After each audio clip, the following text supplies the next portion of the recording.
Okay, sige. Test muna namin, tsaka ito po siya. Sige, sige. Okay, sige po, boss. Okay, sige. Good morning mga idol. Ayun si Boss TikTok, Idol TikTok. So, ito yung walang kamatayang tilapia, mga idol. Ganun eh, kaya pag ganun nga siya, kulit mo eh. Boss Idol TikTok yun. Walang kamatayang tilapia, mga idol. Saka, huwag tayo ng burong santol, mga idol. So yun guys, ubos yung unit natin, naka 4 hits tayo ngayon. Swerte, nakachamba. Anyways, yung Honda FD natin, pag Honda kasi mabilis eh. So, hindi tatagal ng ano yun. Actually ngayon, ang dami nang tumatawag. So, mag-aaway-aaway pa bukas yung mga loading natin.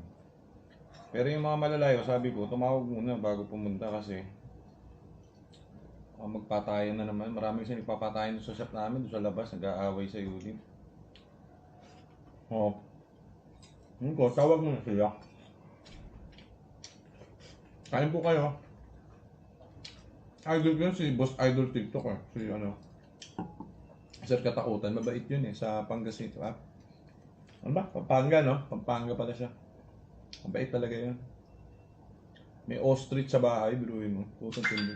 Good morning. Ito si Mang ano, bibigyan kong t-shirt.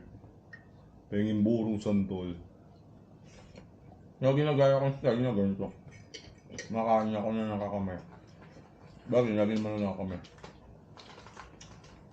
Ang FD natin, good assault na rin yun. Kasi, malalaman mo sa tawag kapag sunod-sunod yung tawag. Ayan o, tulad yan.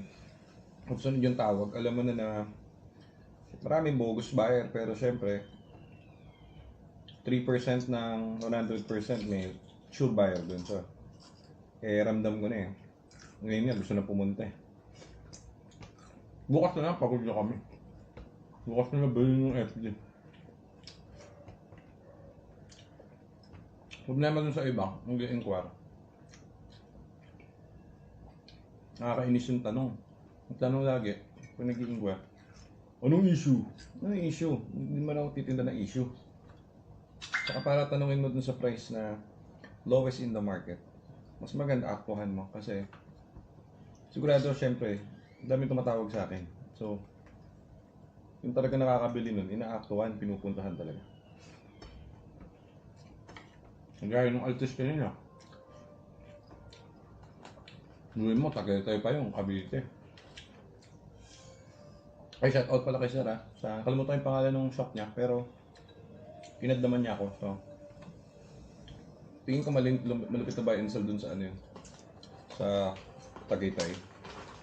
Halata naman sa kanya. So, biruin mo, labanan mo ng 380 yung Altis V natin na 2012. Kasi nga parang bago. Sayang di nakita ng iba. Actually, kaya lang namin binili yung kasi para ma-appreciate ng iba. Kasi yung iba nagtatanong, hindi naniniwala. May mga unit naman. Hindi naniniwala yung iba. So, sobrang baba ng price. Kasi walang ahente. May system kasi kami dyan. So, diretso. Hindi yan marketplace. Also, in-scrutinize na namin yung bibili na unit. Sigurado.